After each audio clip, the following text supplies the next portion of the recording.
Number 16. The 1,000-ton Mirage. Paper rustles. A cigarette burns low. Somewhere in a planning office in 1942, a sketch slides across a desk toward Hitler. Not a tank, a land battleship. 35 meters long and 11 meters tall, it would carry twin 280mm naval guns, like a cruiser torn from the sea and dropped onto Europe. The P.1000 Ratte looked like the future arriving early. Armor stacked thick as a bunker, anti-aircraft guns bristling from its hull, enough mass to flatten the ground beneath it. Then the numbers take over. 1,000 tons. Too heavy for bridges, too wide for rail, too massive to recover, too obvious to hide. It promised invincibility and advertised itself as a target. If Germany had so many machines that looked decades ahead of their time, why did none of them save the Reich? Number 16. The tank so huge it threatened its own army before it threatened the enemy. In June 1942, Krupp director Edward Grote brought Adolf Hitler a proposal for a vehicle that belonged more to naval architecture than armored warfare. Its name was Landkreuzer P.1000 Ratte. The planned weight was around 1,000 metric tons, more than 5 times the mass of the Panzer VIII Maus, the heaviest tank Germany actually built. The Ratte was not designed as a bigger tiger. Its central idea was stranger. Take the firepower of a warship and put it on tracks. The main turret was supposed to carry two 280mm naval guns, weapons associated with German cruisers and coastal batteries.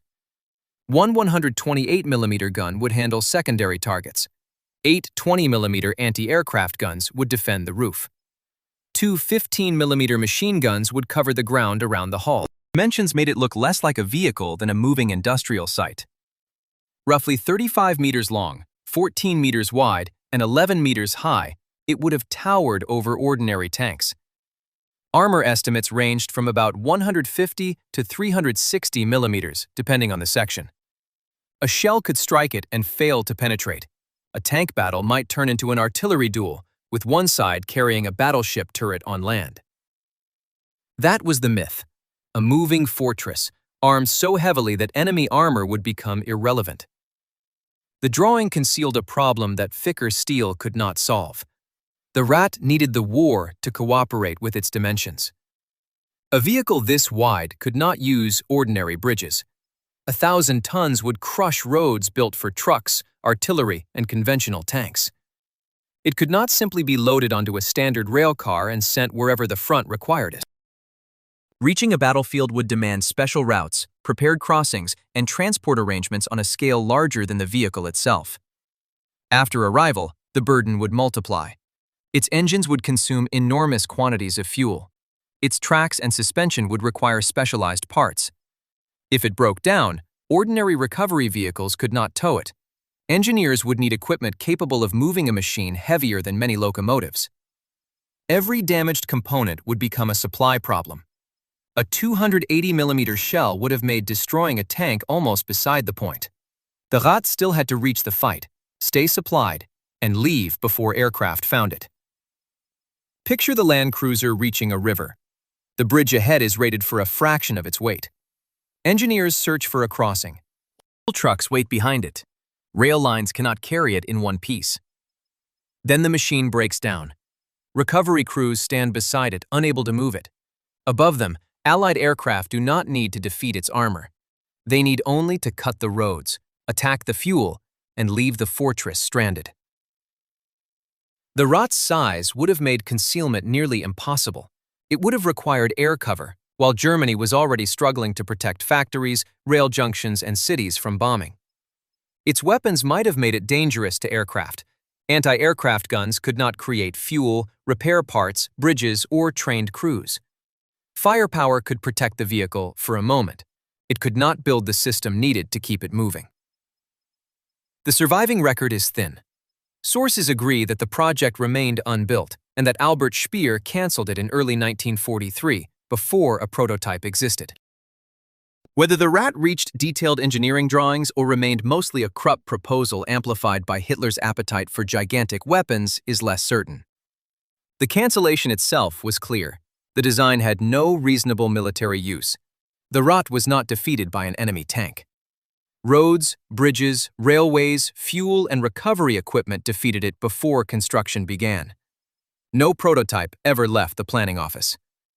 The 1,000-ton land battleship died before its first track was built. Number 15. The fortress that crawled. What happens when armor survives the battlefield, but the battlefield cannot carry the armor? On May 14, 1943, Adolf Hitler and Ferdinand Porsche stood at the Wolf's Lair over a full-size wooden model of a tank designed to become a mobile steel bunker. It was meant to smash through defenses, absorb enemy fire, and plug gaps in the front like a fortress with tracks. Each advantage pushed the machine farther from usefulness. The final design weighed approximately 188 tons. It stretched 10.09 meters from front to rear, stood 3.80 meters high, and carried a crew of 6. Its armor ranged from about 50 millimeters in the lighter sections to roughly 240 millimeters at its thickest points. Most anti-tank guns could do little against that protection. The firepower matched the armor. A 128mm KWK 44L/55 main gun could engage enemy tanks at extreme range. A 75mm secondary gun handled lighter targets and infantry. The Maus was also intended to attack fortifications. Its ammunition planning included anti-concrete shells designed to defeat reinforced concrete up to 4 meters thick. This was a bunker breaker that happened to move. The number that explained the entire project was not 240. It was 188. A vehicle that heavy needed roads, bridges, transporters, fuel, maintenance crews, and a recovery system capable of moving it when something failed.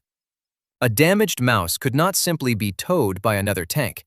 Its weight exceeded the practical limits of much of the infrastructure it was expected to use. Its fuel consumption turned every advance into a logistics problem. The design team considered a flamethrower with a 1,000-liter fuel reservoir. They eventually abandoned it because the vehicle was already overloaded with armor, weapons, and machinery. The Maus did not need another system to make it dangerous. It needed fewer systems to make it mobile. Germany kept building this contradiction into its wonder weapons. The machine could withstand the shell. The road beneath it was another matter. On October 27, 1943, Albert Speer told Porsche that mass production would not take place.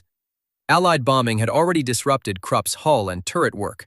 The industrial system could not justify pouring resources into a vehicle whose battlefield role remained unclear. The Maus became a prototype program before it ever became a weapon program. 2 vehicles were completed or substantially completed. The first arrived at Böblingen for further trials on January 10, 1944, and began self-powered testing late that year, on December 23rd or 24th, depending on which stage of the trial a source counts. It initially carried a dummy turret. The second received the real turret and reached testing in 1944. The armored bunker existed. It moved under its own power. It fired its guns. None of that made it operational. By April 1945, both prototypes were at Kummersdorf as Soviet forces approached. The Germans did not turn the Maus into a battlefield weapon. They did not deploy a company of them to hold a city or break a defensive line. They had 2 enormous machines, incomplete in the only way that mattered. Neither could be integrated into a functioning war. The final survivor shows the problem clearly. The Maus displayed today is not one intact tank. The hybrid assembled from one prototype's hull and the other prototype's turret. Even the surviving object records the project's fragmentation. The official image was a 188-ton fortress carrying a 128mm gun behind 240mm of armor. The operational reality was 2 prototypes waiting at Kummersdorf while the front collapsed around them. The Maus was not destroyed by an enemy tank. Its own protection trapped it. Armor without operational mobility turns a fortress into a target that cannot leave. Number 14. The disposable jet. On December 6, 1944, test pilot Gotthard Peter lifted a small jet from Schwechat airfield near Vienna. The airplane was barely more than a wooden shell wrapped around a BMW 003 turbojet. Its engine sat above the fuselage. Twin fins rose around the exhaust. Inside the cockpit was something Germany had never needed in such numbers before: an ejection seat. The HE-162 was the jet built for a pilot Germany no longer had time to train. 3 months earlier, on September 8th, the German Air Ministry had issued an emergency requirement for a single-seat fighter that could be built quickly, cheaply, and almost anywhere. Allied bombing was tearing through German factories, fuel plants were burning, skilled labor was disappearing. The Me-262 already needed priority engines, so the new aircraft would use the less urgently demanded BMW-003. Wood would replace scarce strategic metals. Dispersed workshops would replace vulnerable aircraft plants.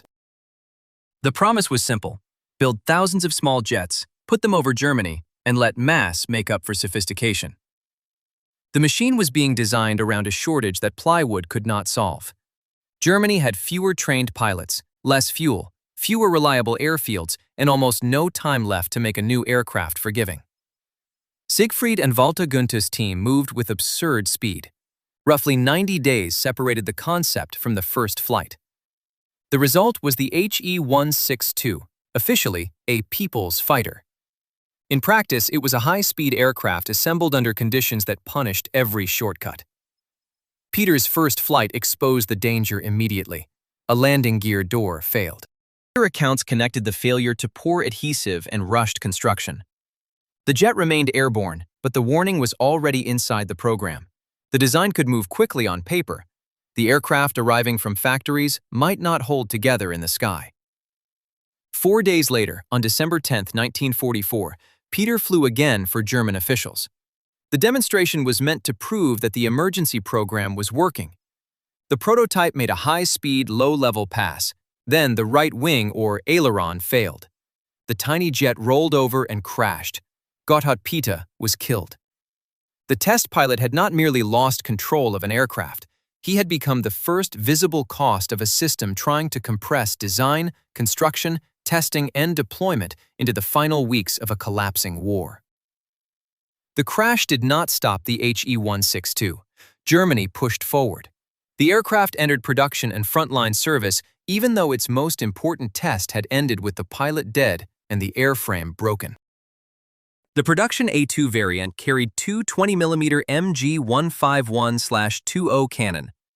The original plan had called for two heavier 30mm Mk108 guns, but the small airframe could not carry that weight without compromising it further. Every choice narrowed the margin.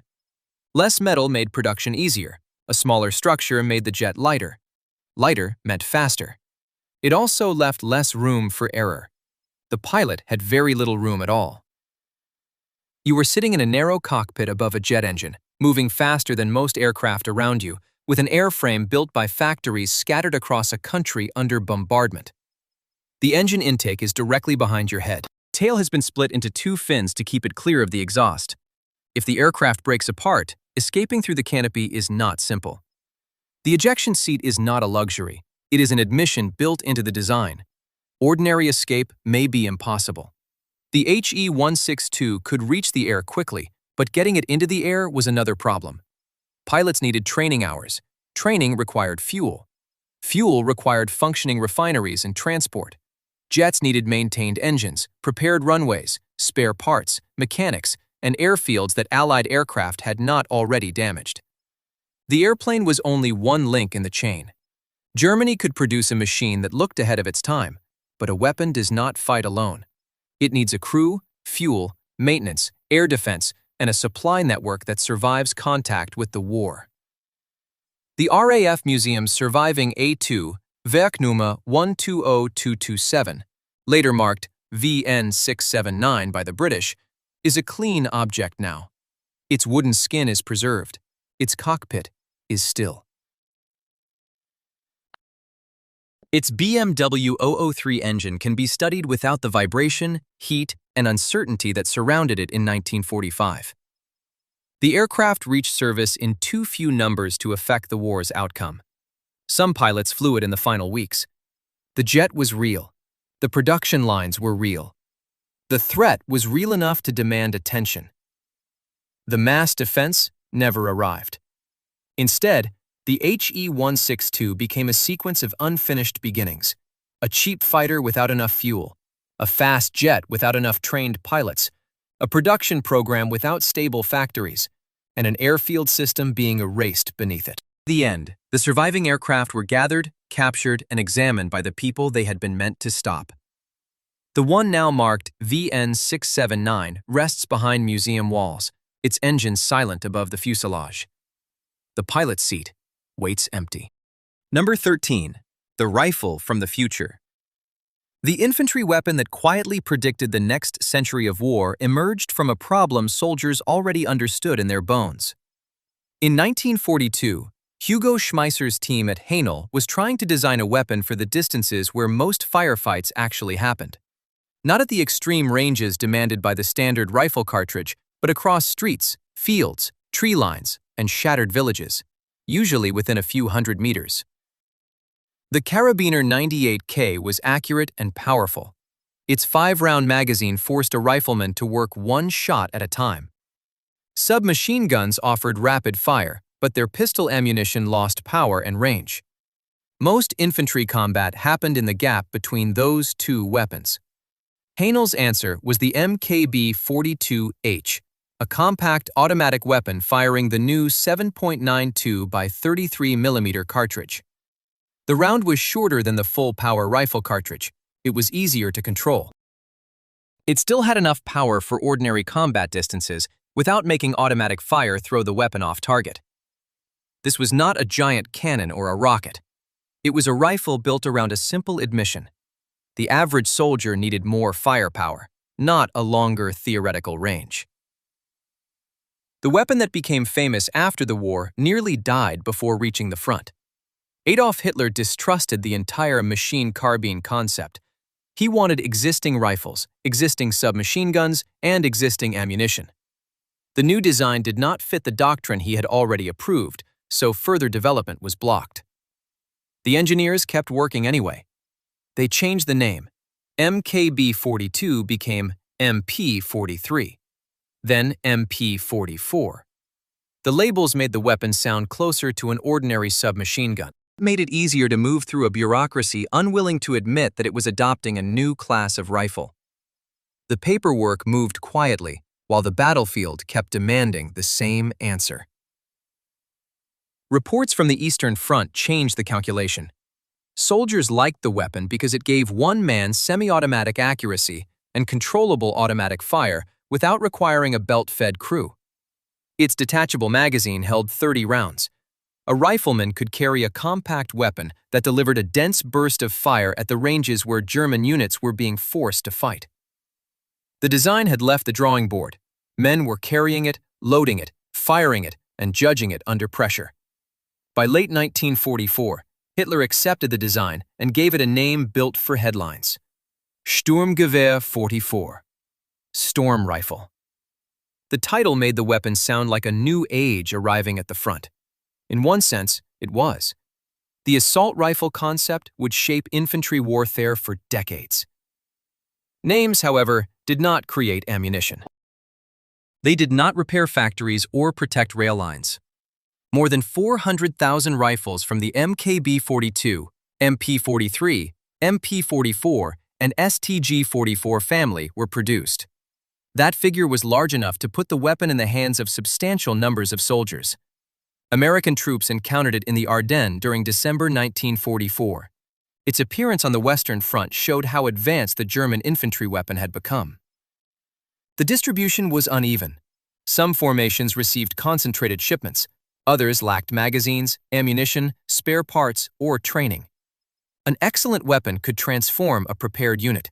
Scattered through a collapsing army, it could become nearly irrelevant. Imagine a 30-round magazine in a war where every supply route is being cut. The rifle can reach roughly 300 or 400 meters.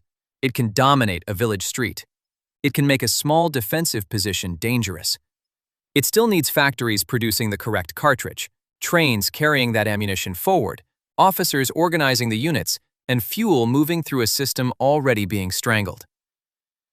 The STG-44 was widely regarded as one of the first successful assault rifles because its basic idea was correct. It matched the weapon to the real distance of infantry combat. It gave soldiers controllable automatic fire without turning every rifleman into a machine gunner. In practical terms, it became one of the most important small arms designs of the 20th century. Why did a rifle that predicted the future fail to save the army that invented it? Tactical brilliance could not compensate for strategic collapse. The STG-44 was not a failed weapon. It was a successful answer delivered inside a failing system. By the time Germany understood what it had built, the rifle could improve a firefight. The war was already beyond its reach. Number 12. The bomb that steered. On September 9, 1943, Italian sailors watched the sky above Sardinia as a formation of German bombers turned toward them. The battleship Roma was steaming away from Italy after the armistice, heading toward Allied control. She was no longer fighting for Germany. The attack became more than a naval strike. It was punishment. High above the fleet, Dornier Do-217 bombers from Luftwaffe Unit KG-100 released their weapons. One bomb fell toward the water, silent and almost weightless against the huge battleship below. It struck the Roma on the starboard side, aft of amidships, passed through the armored deck, and detonated beneath the keel. The explosion tore open more than the hull. It lifted the ship from underneath. Water rushed into the damaged compartments. Electrical power failed. The battleship began losing speed and control. Before the crew could understand what had happened, another bomb hit forward. Moments later, the magazines exploded. The Roma broke apart and sank, carrying most of her crew into the Mediterranean. The weapon was the Fritz X, a radio-guided armor-piercing glide bomb designed specifically for heavily armored ships. It was based on the PC-1400 bomb. Its advantage was not a larger explosive charge. Its fall could be corrected. For centuries, a ship survived by maneuvering away from falling bombs or shells. This bomb did not simply fall where it had been released. It could be adjusted in flight. A small change in direction could turn a near miss into a strike against the deck, the turret, or the machinery below. The Roma was a modern battleship, built to absorb punishment from guns and bombs. The Fritz X reached through the armor and detonated inside the structure that armor was supposed to protect. The weapon that had exposed a new enemy to battleship armor was already threatening another Allied cruiser. The attack still depended on something fragile.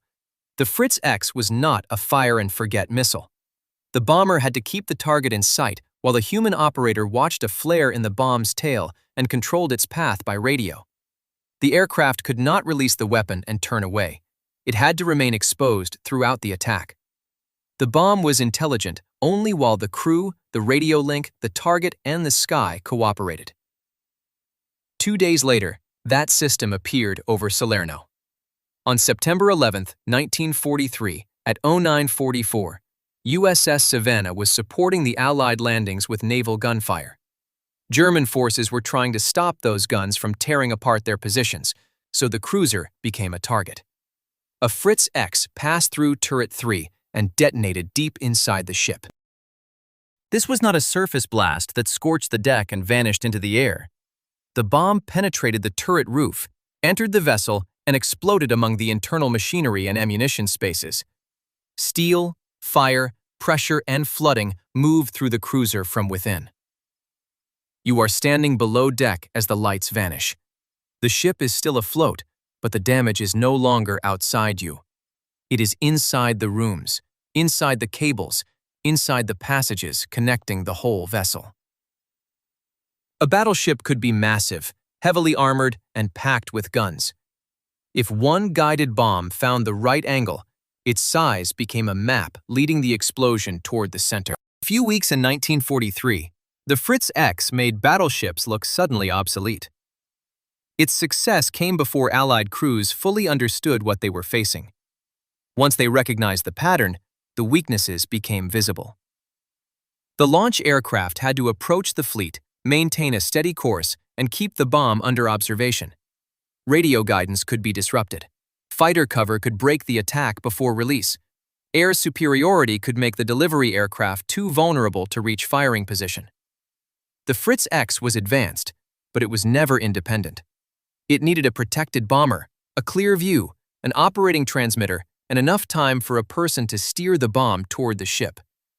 The attacks on Roma and Savannah show what the weapon actually exploited: surprise, precision, and a narrow window in which every part of the attack had to work. Over the water near Salerno, Savannah filled the operator's view. The bomber held its course for the seconds that mattered, exposed above the fleet, while the flare drifted toward the cruiser and the operator made one last correction. Then the signal flickered, and the next danger came into focus. Guided weapons would not vanish when crews learned to jam and intercept Fritz X. The battlefield would shift to whoever controlled the signal, the sky, and the seconds before impact. Number 11. The Ship Killer with Wings. On August 25, 1943, over the Bay of Biscay, Allied escorts hunting U-boats saw a German bomber drop what looked like an ordinary bomb. Then it stopped behaving like one. It leveled out. A small rocket motor lit. A bright flare burned in its tail as it kept flying toward the ships below. It had wings, but it still needed a man guiding it after release. 2 days later, on August 27th, that strange sight turned deadly. A formation of Dornier DO-217s from KG 100 came in against HMS Egret and HMCS Athabaskan. One of the weapons hit Egret and sank her in an attack widely cited as the first time an air-launched guided missile destroyed a ship. The pilot could now attack from farther away. The legend formed fast. A bomb with wings, a 1,100-pound warhead, a rocket boost after launch, radio control from the aircraft.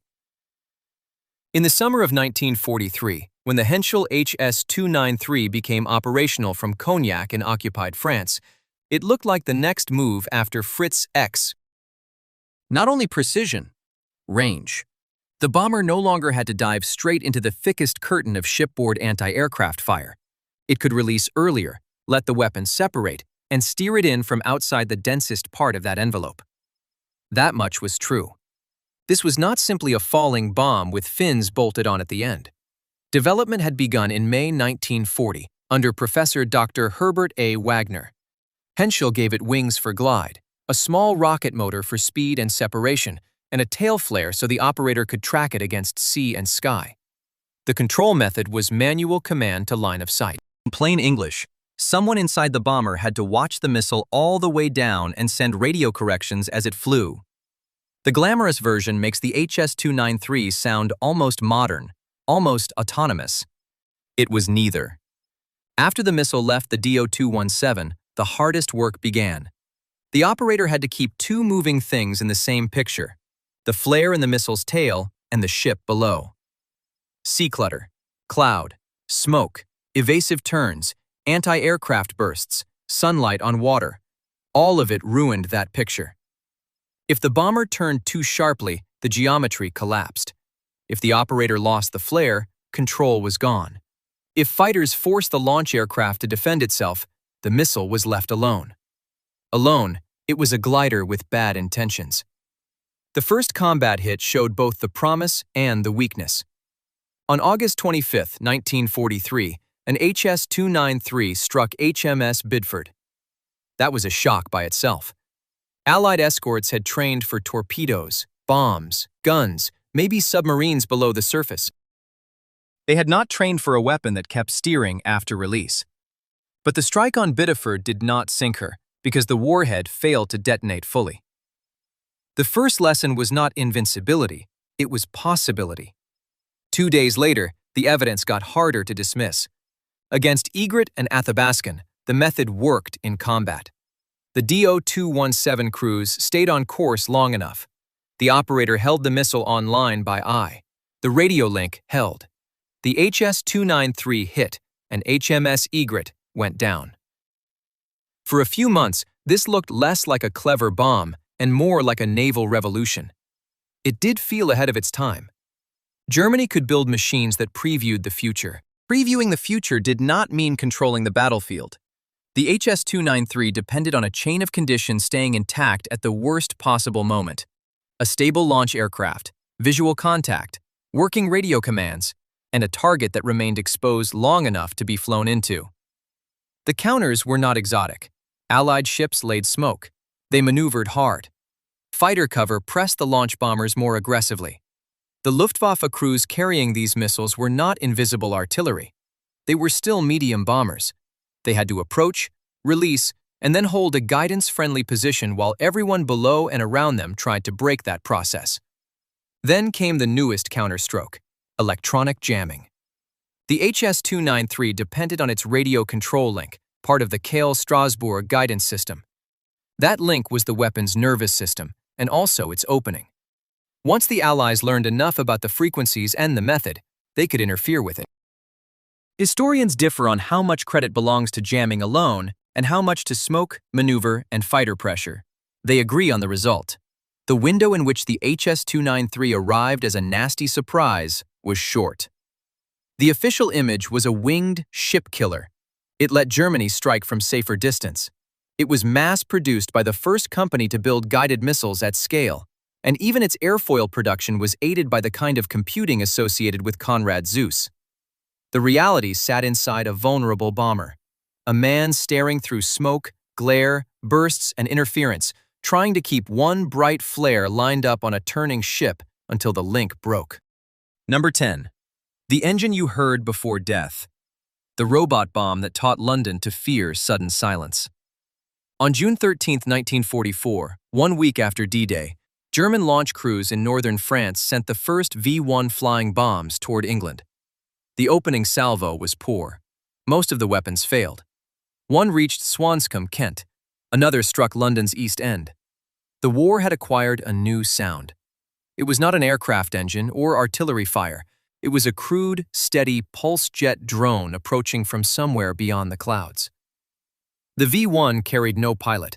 Its only warning was its noise, a small winged bomb with about 150 miles of range and roughly 1,800 pounds of explosive in its warhead. It was built to cross the channel, follow a preset course, and fall onto a city. Then the engine stopped. People learned the pattern quickly. While the V-1 droned overhead, it was still flying past them. The sound was terrifying, but it also gave them information. Then the pulse jet cut out. The silence meant the weapon had begun its dive. For a few seconds, the sky went still. The bomb no longer announced its position. It descended under momentum, while everyone below waited for the impact. The warning was built into the machine, though the people hearing it had no way to know that yet. The weapon itself was almost insultingly simple. Its guidance system needed no pilot, radio operator, or complicated target seeker. A gyroscope controlled the rudder and elevator. A small propeller in the nose turned an air log that measured distance. When it reached the preset number of revolutions, the control system forced the V-1 into its final descent. V-1 looked like an aircraft, but it was not trying to fly like one. It did not search for a target. It did not correct its course by watching the ground. It followed instructions prepared before launch, carrying a heavy warhead toward a large area and trusting distance to do the rest. Accuracy was never its strength. Volume was. By June 29th, only 16 days after the first attacks, approximately 2,000 V-1s had been launched from 40 operational sites. Germany would eventually fire about 22,000 of them, aimed mainly at London and Antwerp. Each missile was expendable. Each launch site could send another. The terror came from repetition. One drone, then another, until the city began listening between impacts. London was not defenseless. Britain sent fighters after the bombs. Anti-aircraft guns formed belts along the coast. Barrage balloons waited above the approaches. Intelligence teams hunted the launch sites, while Allied advances across France pushed closer to the machinery feeding the attacks. The defenses changed the numbers. Fighters could catch the V-1 at speed. Guns could destroy it before it reached the city. Balloons could force it into a collision. None of these responses made the weapon harmless, but they exposed the weakness behind its futuristic appearance. The V-1 was fast enough to frighten civilians and predictable enough to be hunted. It was unmanned, but not intelligent. Every bomb Britain intercepted represented more than one avoided explosion. Aircraft had to be diverted from other missions. Guns had to stay ready for the next approach. Crews had to watch the sky. Factories had to produce ammunition instead of something else. V1 did not need to destroy London to matter. It only had to make Britain spend resources defending against an object that could be manufactured and launched in enormous numbers. The weapon came closer to strategic importance than its accuracy suggested. It created a new kind of air raid, automated, long-range, and repeatable.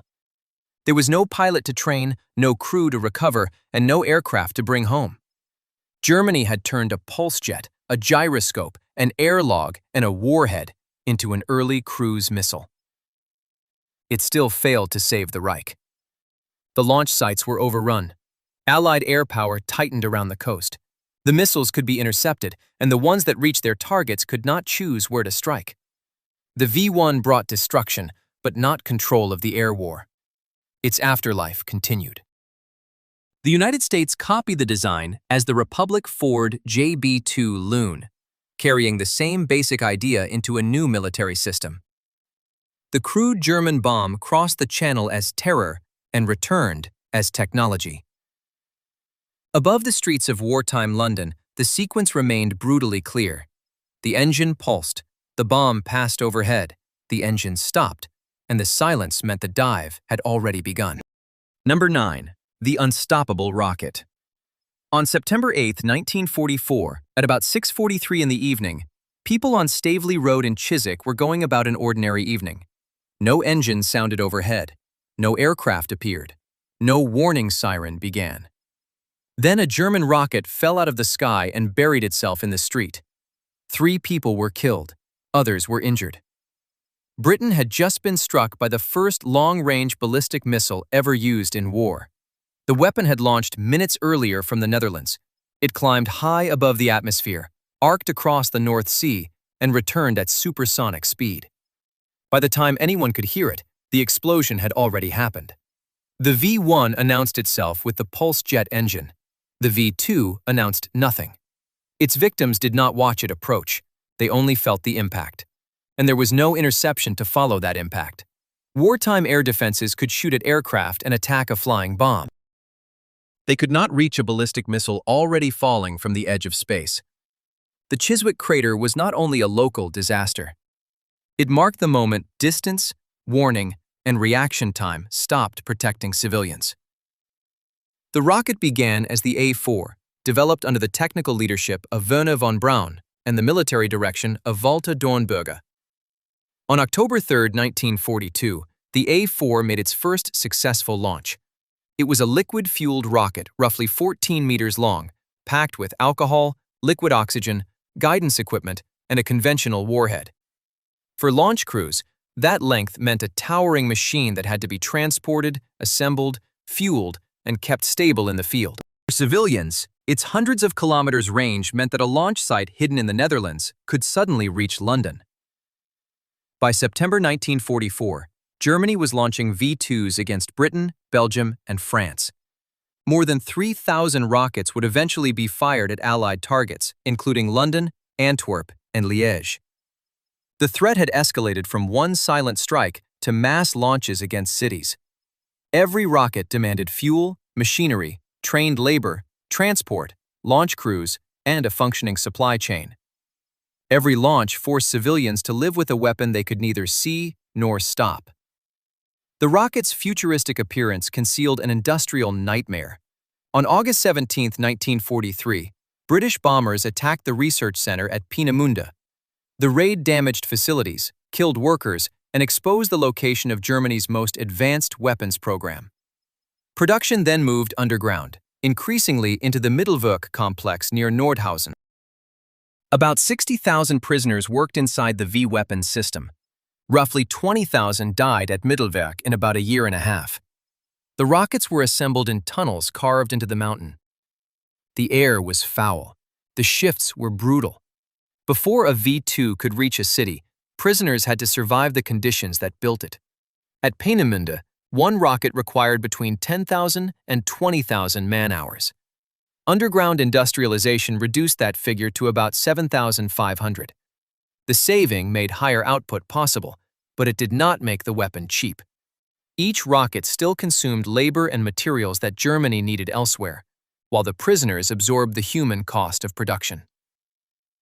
The V-2 could not be intercepted, but it was not an efficient weapon of war. Conventional warhead was too small for the destruction expected from such an expensive machine. It could devastate a street, kill civilians, and damage a building. It could not reliably destroy the factories, ports, and armies deciding the war. The imbalance was severe. Thousands of rockets were launched, while the resources required for them could have produced aircraft, fuel, artillery, or air defenses in a country already collapsing under bombardment. The missile created terror, but its battlefield effect remained limited. It solved how to deliver an explosive without giving the enemy time to stop it. It did not solve how to win a conventional war. Yet the story did not end when the launches stopped. After 1945, the engineers, designs, and production knowledge surrounding the rocket fed both American and Soviet missile programs. The machine that had struck London became part of the road to space, while its guidance, engines, and military logic entered the next generation of weapons. In 1944, the V-2 failed to save Germany. Its warheads were too small, its production too costly, and its arrival too late. But the engineers and designs did not disappear with the Reich. They moved into American and Soviet programs, carrying the weapon's unfinished future into the next war. Number 8. The defense Hitler needed. On the night of August 17, 1943, RAF bombers crossed the Baltic toward Peenemünde. Germany was building rockets there faster than it could defend the cities being destroyed by Allied bombers. The target was the V-2 center. Inside the same fragile complex, engineers were working on another answer to the air war, a guided missile designed to climb into Allied bomber formations and tear them apart from the ground. The contradiction was already visible. Germany was building rockets to hit London, while British and American bombers turned German industry into burning ruins. The missile that might have defended Germany instead of avenging it was Wasserfall. Wasserfall was not simply a smaller V-2. The V-2 was an offensive weapon. It crossed hundreds of miles and struck a city without warning. Wasserfall had a harder job. It had to find a moving aircraft, follow it through cloud and darkness, reach the correct altitude, and detonate close enough to destroy a bomber formation with fragments. The concept sounded frighteningly modern. Ground radar or optical trackers would locate the target. Operators would send commands by radio. The missile would climb under liquid fuel power, carrying a fragmentation warhead into the sky. A bomber stream that seemed untouchable from the ground could suddenly become a target. The system depended on people, instruments, and timing working together. Germany had not solved any of those problems at the required scale. During Operation Hydra, the raids struck the rocket center directly. Walter Thiel, one of Peenemunde's key propulsion specialists, was killed in the attack. Death did not destroy Wasserfall, but it delayed work for months. Germany's air defense crisis was becoming impossible to ignore. More bombers were arriving. More factories were being dispersed, damaged, or abandoned. The need was immediate.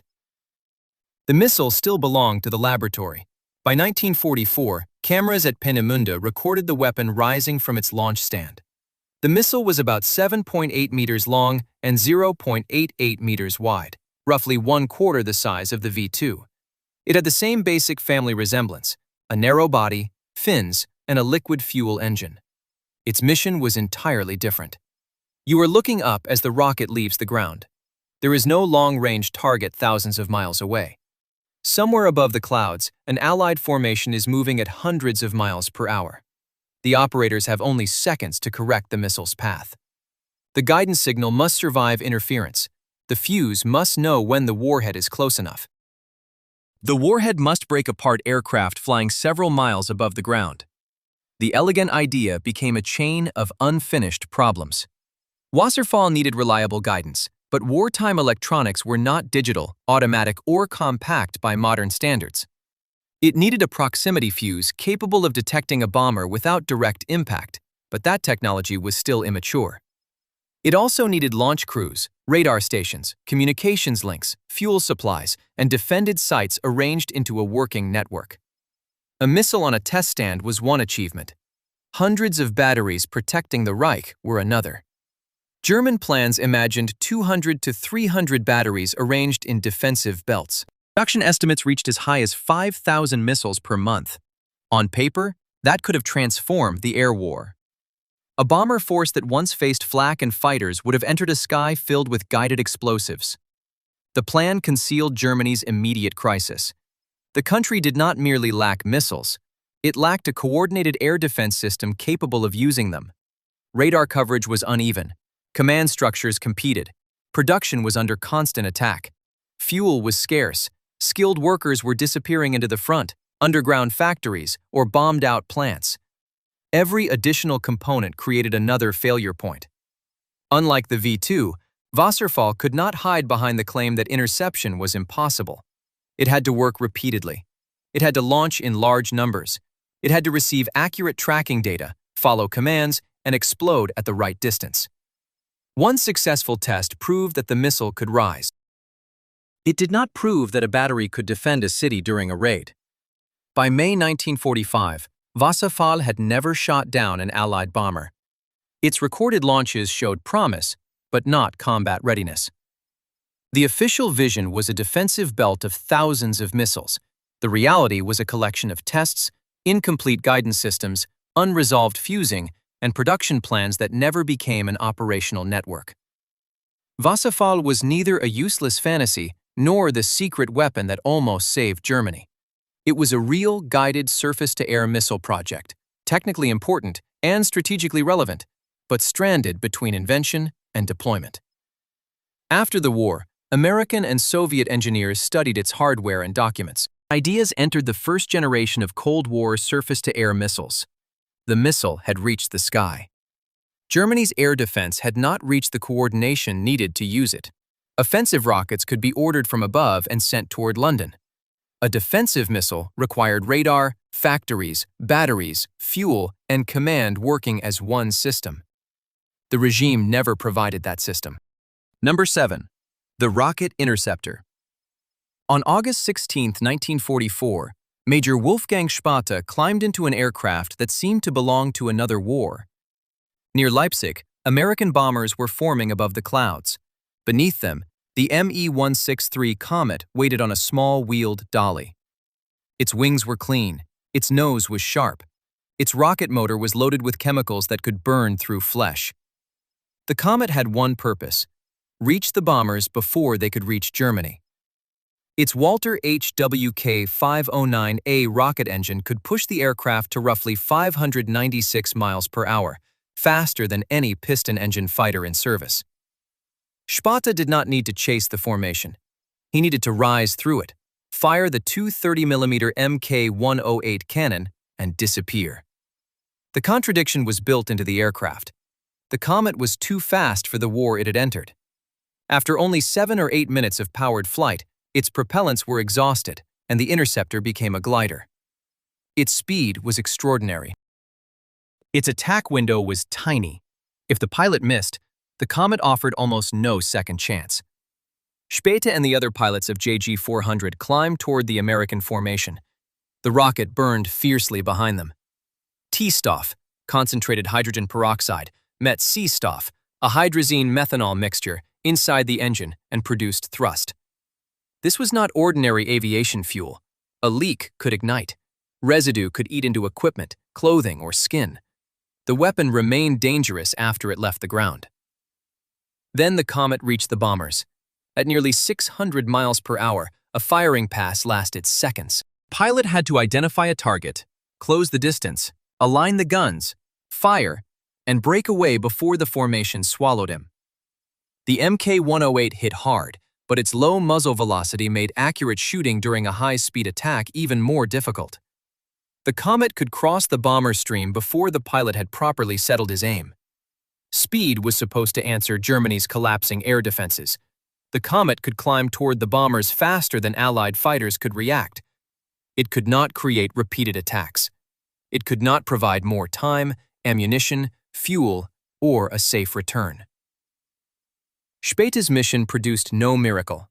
The Comet did score victories during its short operational career, including attacks on American bombers. The numbers stayed small. About 300 aircraft were built, and only a fraction were ready for combat at any one time. The National Museum of the United States Air Force records roughly 9 Allied aircraft destroyed by Me-163 units. German claims and later histories sometimes give higher totals. The Comet launched on a detachable wheeled trolley. It returned on a retractable skid. With the engines silent and the propellants largely spent, the pilot had to bring the aircraft down as a fast, heavy glider. There was no second approach, no powered go-around, no easy escape from a bad landing. You are descending toward the runway in an aircraft designed to climb, not to stop. The skid touches the ground. The Comet slides forward. Somewhere inside the fuselage, volatile fuel may still be leaking. Several pilots were killed in accidents, and the landing phase became one of the Comet's most dangerous missions. Enemy fighters could attack it while it glided home. The aircraft did not need an enemy to destroy it. The speed that made the interceptor difficult to catch also made it unforgiving to fly. The Comet was not a conventional fighter. It was a brief, powered attack followed by a hazardous descent. It could rise like the future, strike with cannon, and return as a machine with no engine left to save its pilot. By the time Germany needed thousands of interceptors, it had an aircraft that demanded specialized fuel, trained ground crews, suitable runways, careful handling, and pilots capable of making one perfect pass.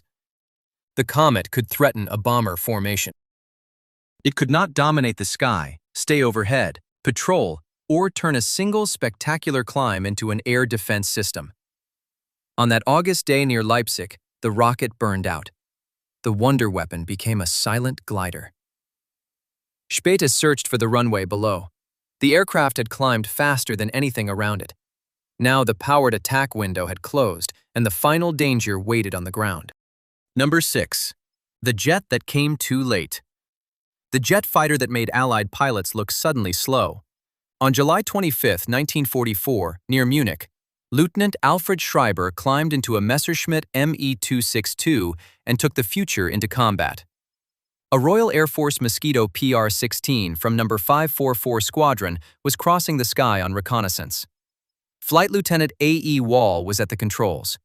Flying Officer A.S. Laban navigated. Schreiber came in behind them in the Luftwaffe's first operational jet fighter, a machine with 2 Junkers UMO 004 engines, 4 30mm cannon in the nose, and a top speed around 540 miles per hour. It was fast enough to make the piston fighters that had defined the war for 5 years look as if they were moving through syrup. His attack damaged the Mosquito so badly that it crashed on landing in Italy, though both men survived. Germany had proven it could build a fighter quicker than the hunters sent to stop it. What the Me-262 still had to prove was whether raw speed could do anything for a country already losing the sky. The aircraft itself justified the fear. The Me-262 was not a sketch, not a panic project, not one of the Reich's more theatrical promises. It entered service in 1944 as the world's first operational jet fighter. Allied pilots who saw one streak through a bomber box were watching a jump in aviation history, not a small improvement. It could slash through a formation, fire those 4 Mk-108 cannon, and vanish before escort fighters could turn into it. But speed brought its own problem. The closing rate was so violent that pilots had only seconds to aim. In a propeller fighter, you could shape an attack. Me-262, you arrived, fired, and were already past the target. German units kept searching for ways to turn that speed into kills. They tried concentrated head-on attacks. They made short, brutal passes into bomber streams. Later came elite formations built around the jet. In 1945, Adolf Galland, pushed out as general of fighters, formed Jagdverband 44, a hand-picked Me-262 unit meant to show what the aircraft could really do in expert hands. In tactical terms, the answer was clear. The jet was dangerous. It shot down bombers. It forced new Allied procedures. It made veteran pilots admit that, for a brief moment, they were looking at something ahead of its time. But the war was no longer a contest of moments. It was a contest of scale.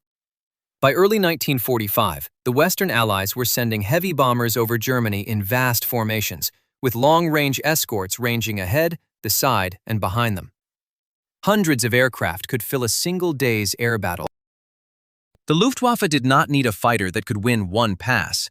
It needed a system that could launch, fuel, maintain, arm, and recover enough fighters often enough to matter. Germany had machines that looked decades ahead of their time, yet none of them saved the Reich. A weapon could be modern and still belong to a broken machine. More than 1,400 Me-262s were built. That sounds like the start of a revolution. It was really the start of an audit. Only a fraction became operational.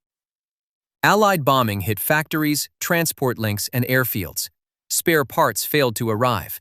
Training time shrank. Experienced pilots were dead, wounded, or exhausted. Fuel stocks collapsed.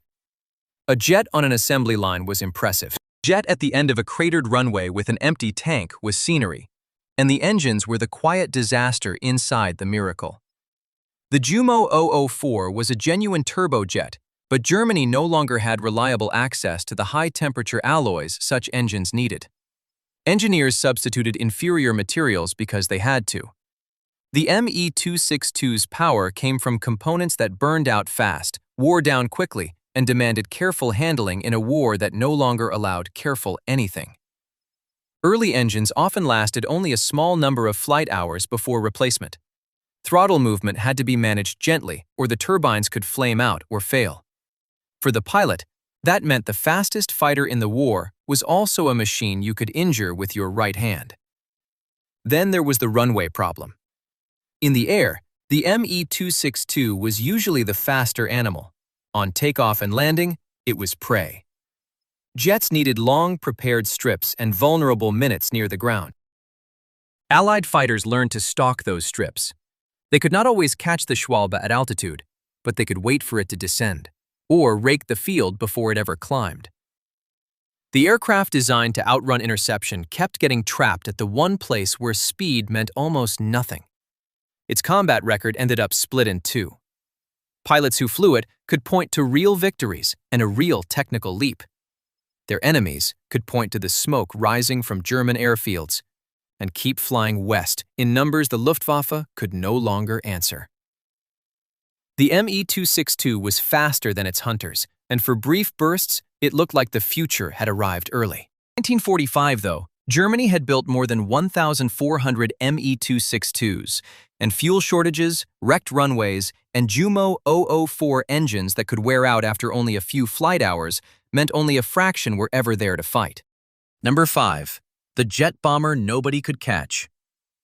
On August 2, 1944, Luftwaffe pilot Erich Sommer lifted off from Juvincourt airfield in occupied France. Cameras filled the Arado Ar 234. Its bomb bay was empty. Below him, the Allied beachhead in Normandy was still expanding, less than 2 months after D-Day. German commanders needed photographs of the invasion front. Conventional reconnaissance aircraft were becoming easy targets. Sommer crossed the coast at roughly 740 kilometers per hour. Allied fighters searched for him, but they could not catch him. By the time they reached the altitude and position where the aircraft had appeared, the Ar 234 was already gone, climbing away over the French countryside with the photographs Germany needed. The machine's first answer to the war was simple: speed. Not heavier armor, not more guns. The Arado Ar 234 was the bomber that arrived after its targets had already begun to slip away. It was the world's first operational jet-powered bomber, but its first important missions were reconnaissance sorties. The aircraft could reach about 742 kilometers per hour, climb to nearly 10,000 meters, and cross defended airspace before most piston engine fighters could organize an interception. For the pilot, the view was strange. The ground moved too quickly. Roads, bridges, artillery positions, and vehicle columns became brief marks beneath a glass canopy. The mission was not to linger over the battlefield. It was to pass through it. The photographs mattered because Germany was fighting a war it could no longer see clearly. Allied aircraft were everywhere. German reconnaissance planes had to approach at lower speeds, remain exposed longer, and often fight their way home. The Ar 234 altered that calculation. It could enter the same airspace, gather the same intelligence, and leave before defenders could close the distance. The aircraft was not built for an easy life. Early prototypes used a jettisonable takeoff trolley and a landing skid, more like a temporary launch system than a normal aircraft. Production versions received tricycle landing gear. The compromise showed the pressure behind the program. Germany was trying to introduce a new kind of aircraft while its factories, fuel lines, and airfields were already under attack. The Blitz became operational first as a narrow instrument. It could see. It could escape. Seeing a battlefield was not the same as changing it. By late 1944, AR-234s were carrying bombs. The aircraft could haul up to about 1,500 kilograms, enough to make it a real bomber rather than a fast camera platform. It attacked during the Ardennes offensive. In March 1945, it struck the Ludendorff Bridge at Remagen after American forces captured the crossing over the Rhine. The image matched what German planners had wanted from a wonder weapon, a jet crossing enemy lines, releasing its bomb and disappearing before fighters could react. The missions took place over a country with shrinking reserves and damaged runways. The aircraft was quick in the air and increasingly stranded on the ground. Stand beside one of its runways. The engines are loud, but the flight is short. Two Junkers Umo 004B turbojets push the aircraft forward, consuming fuel that German units can barely obtain. Mechanics work around the engines. Pilots wait for weather, spare parts, and orders. Somewhere beyond the field, Allied aircraft are already searching for the base. The AR-234 could outrun many fighters, but it could not outrun the arithmetic. Only limited numbers were available. Fuel shortages reduced training and operations. Airfield attacks damaged the prepared strips the jet required. The intelligence Summer and other crews brought back entered a command system increasingly unable to act on it. Germany possessed an aircraft that could cross defended skies faster than many fighters. It did not possess enough aircraft to maintain constant coverage, enough fuel to fly them regularly, or enough secure bases to keep them operating. The surviving AR-234 tells the story more quietly. Werknummer 140312, an AR-234B2, is preserved today by the Smithsonian National Air and Space Museum. Its shape still looks abrupt and modern. A narrow fuselage, two engines beneath the wings, and a cockpit built for speed rather than comfort. In 1944 and 1945, the jet did not need to be caught to be defeated. It only needed to be grounded, starved of fuel, or left without a functioning base. The bomber was not stopped in the sky. It was stopped on the runway, beside empty fuel drums and engines waiting for parts. Number 4. The submarine from tomorrow. Why would a submarine built to remain underwater barely influence a war fought across the Atlantic? On April 30, 1945, Korvettenkapitän Adalbert Schnee took U-2511 out of Bergen, Norway, and headed into a sea Germany was already losing. Berlin was under attack. Allied armies were closing in. The German Navy had issued new designs for a different kind of submarine. It was not meant to dive only to attack or escape. It was built to fight below the surface from the beginning. U-2511 was 76.7 meters long. Beneath the waves, it could reach about 17 knots. Many earlier Type 7 boats struggled to maintain roughly 7 knots underwater. The difference was more than a number. A slower submarine had to surface for speed, batteries, and air. A Type 21 could remain hidden, move quickly underwater, and approach a convoy without repeatedly exposing its position. Its weapons followed the same design. 6 bow torpedo tubes, up to 23 torpedoes. Rapid reloading from inside the pressure hull. The crew did not need to turn the entire boat toward each target or surface after an attack. The submarine could stay below, calculate its firing solution, release its torpedoes, and disappear into the dark. The Atlantic did not wait for the design to mature. Only 2 Type 21 boats, U-2511 and U-3008, made operational patrols before Germany surrendered.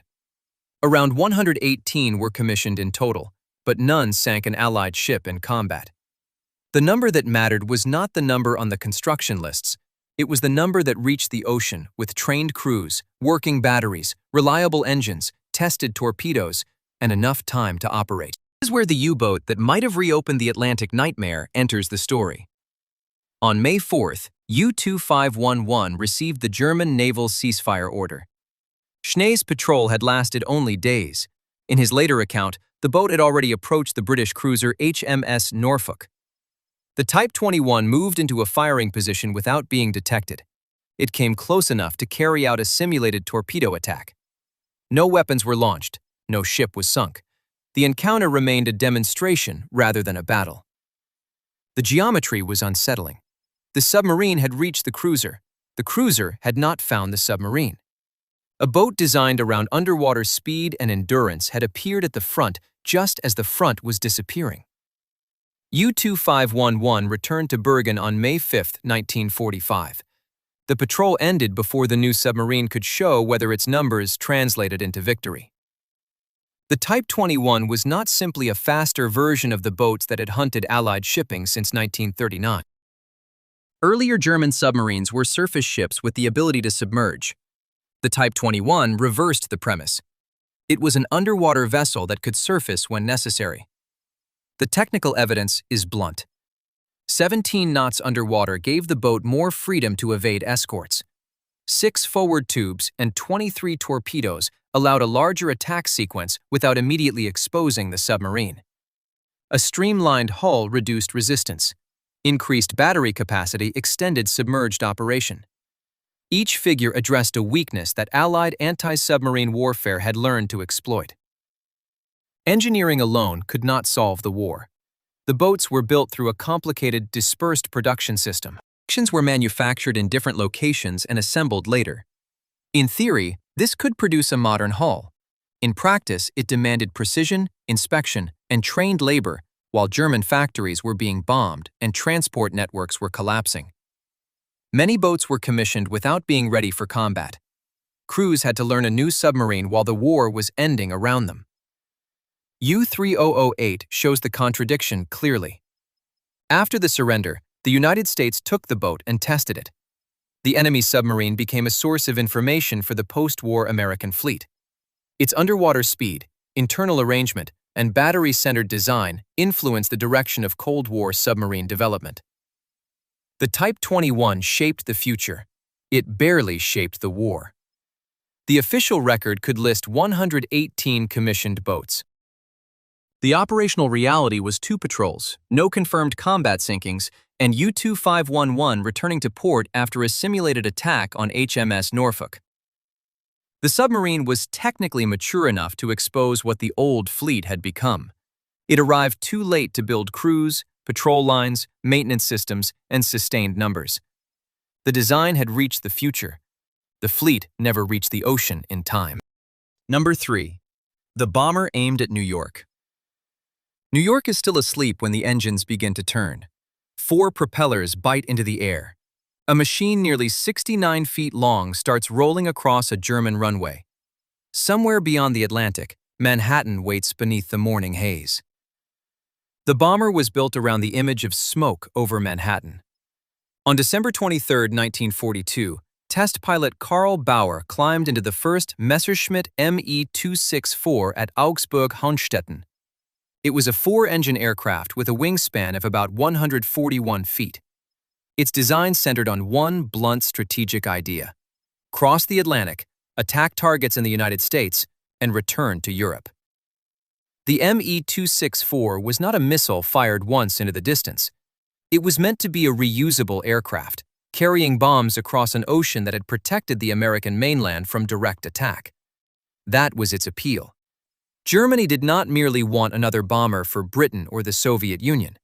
It wanted a machine that could make the Atlantic disappear. The first flight proved only that the aircraft could leave the ground. The prototype used 4 Junkers U-boat 211J engines. Its projected maximum speed was often placed near 348 miles per hour. Its range figures promised transatlantic reach under carefully chosen conditions. On paper, the numbers looked like a bridge between Europe and America. In the air, the Me-264 was underpowered, mechanically immature, and still a test article. A range figure is not a mission.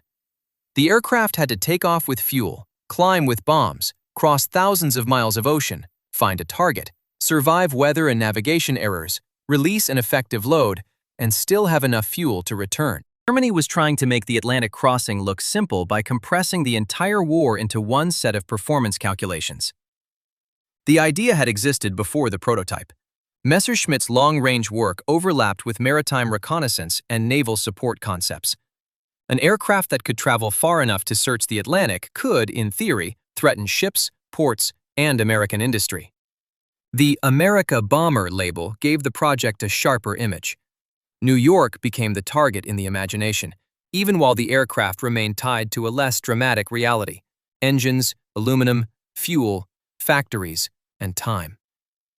Germany had none of those in abundance.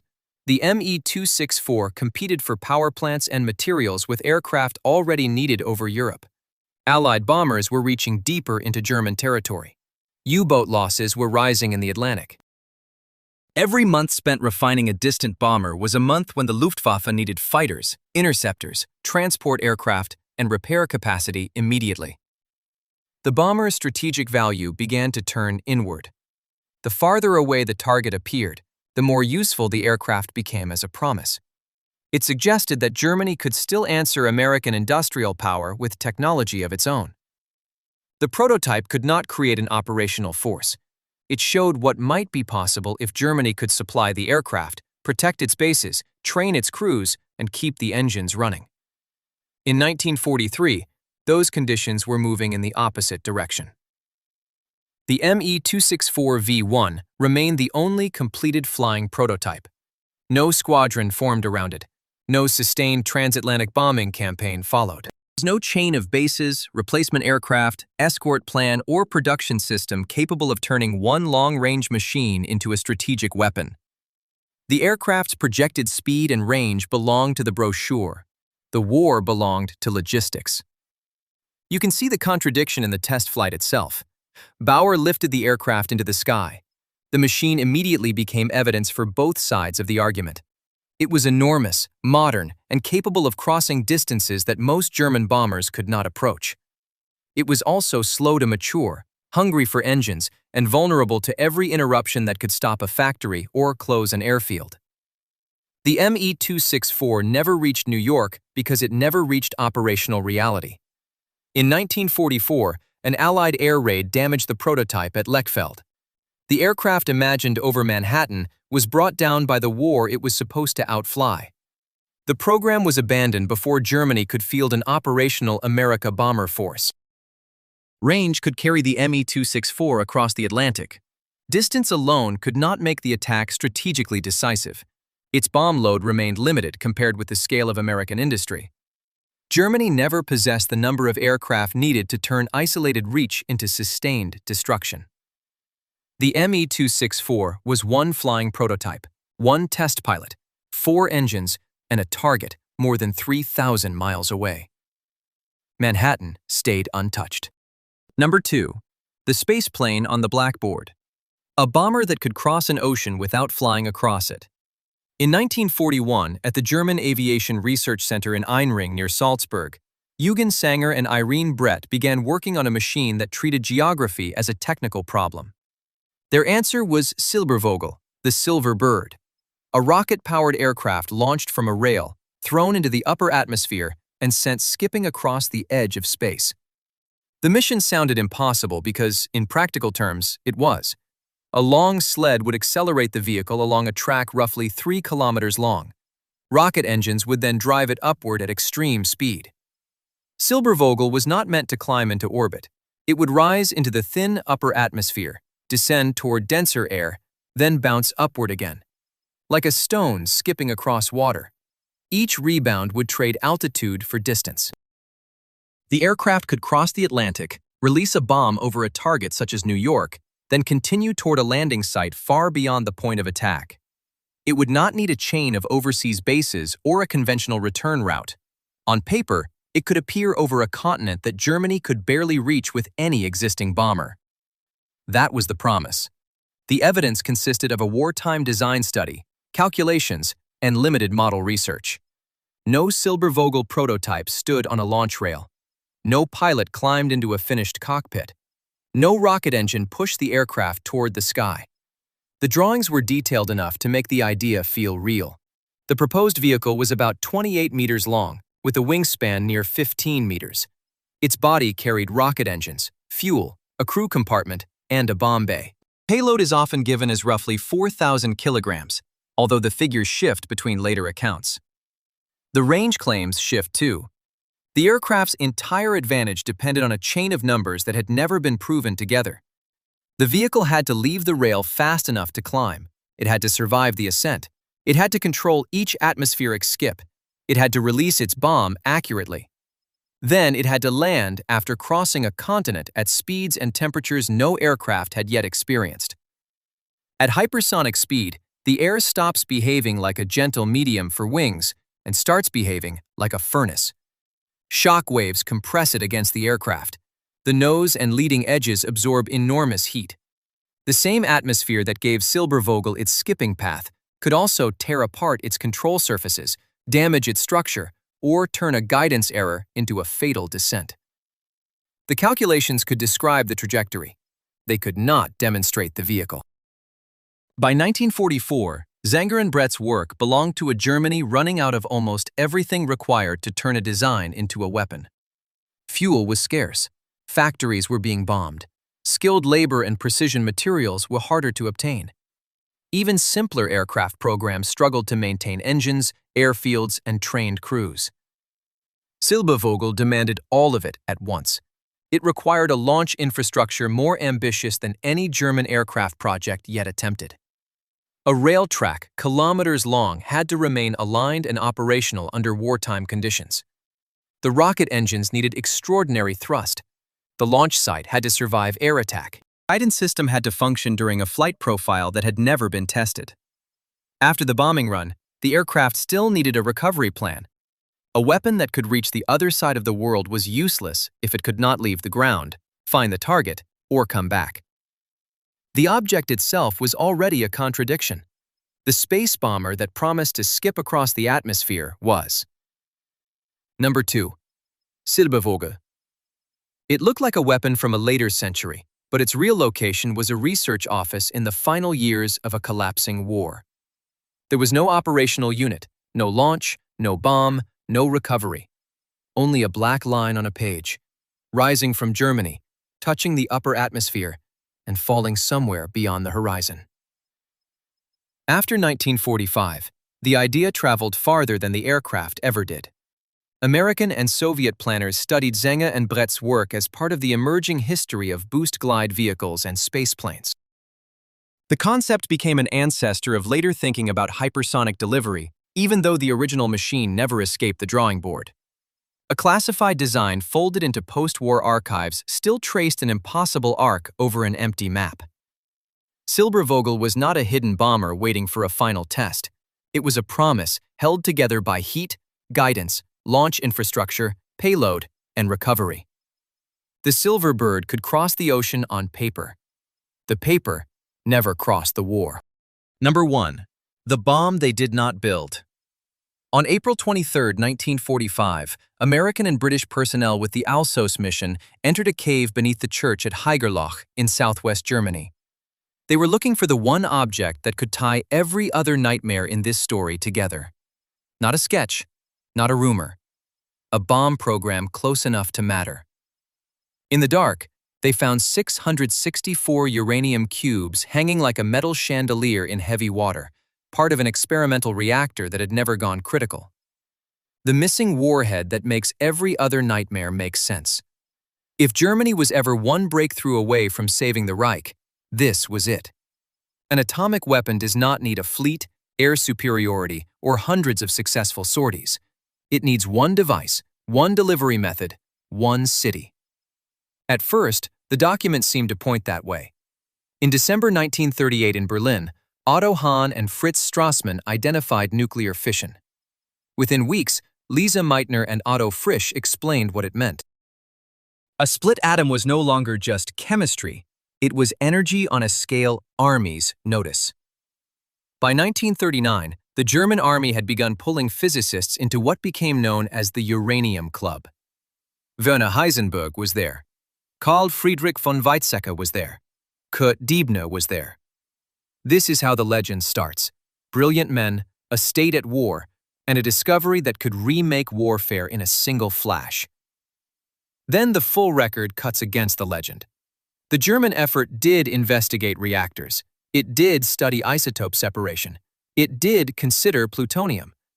But it never became the kind of national mobilization an actual bomb required. There was no giant industrial chain, no Oak Ridge-scale separation plants, no Hanford-scale plutonium works. The physics existed. The machine required to turn that physics into a weapon did not.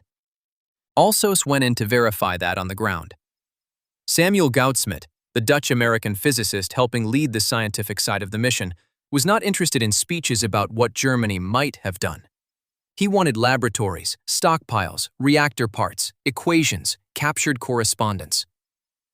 In the final weeks of the war, Allied teams moved through collapsing German territory, hunting the nuclear program as if it could still produce a decisive surprise. If any wonder weapon could answer that fear honestly, it was this one. Then they reached Haigerloch. You go down below the church into a chamber cut into stone. There is no gleaming super bomb on a rail car. There is a research device. About 1.5 metric tons of uranium, roughly 1.5 metric tons of heavy water, graphite around the assembly. Those 664 cubes hanging from wires. It looked secret because it was hidden. It looked ominous because it used uranium and heavy water. But hidden is not the same as ready. Ominous is not the same as operational. The B8 reactor at Haigerloch had not achieved criticality. It was not breeding plutonium for a weapon. It was not the core of a deliverable bomb. It was evidence of research still stuck on earlier problems. Alsos personnel removed the uranium, the heavy water, and the documents. What they seized was not Germany's atomic knockout punch. It was Germany's unfinished homework.